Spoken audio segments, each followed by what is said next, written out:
May mag-iinang hinostage ng isang lalaki sa kanilang unit sa Baseco Compound sa Maynila.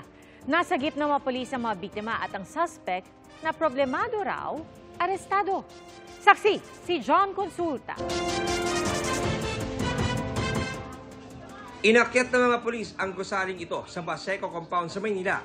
Target nila ang security guard na si Justin Sagun. Maya-maya, nadagitan nila si Sagun. Sabay sugod ang mga tauhan ng SWAT sa taas at mga pulis sa ibaba. Ang nangyari pala, bigla siyang pumasok sa isang unit at walang ano-ano'y ng hostage ng nanay at 3 anak. Yung belt ko, hinawakan ko na mahigpit. Kasi may tendency babalik siya papasok eh. Kaya andun yung mga bata. So, hinata ko siya, tsaka ko siya sinakal pababa. You know, tas nagtakbuhan yung mga, kasi nakamonitor din yung mga tropa.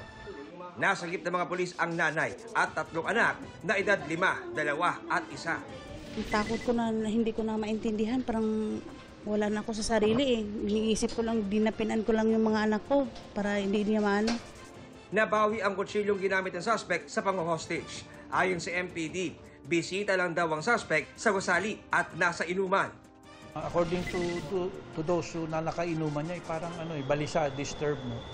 At ang demand niya ay kausapin ang kanyang kapatid at may problema siya. Humingi po akong pasensya at pumanin sa nagawa kong. Naging traumatic ito para sa mga bata, no? So, i-refer natin ito unang-una sa DSW para sa kaukulang aksyon.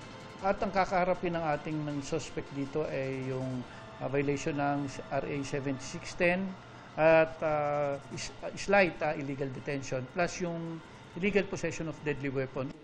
Para sa GMA Integrated News, ako si John Consulta, ang inyong saksi. Mga kapuso, sama-sama tayong maging saksi. Mag-subscribe sa GMA Integrated News sa YouTube. Para sa mga kapuso abroad, samahan niyo kami sa GMA Pinoy TV at sa www.gmanews.tv.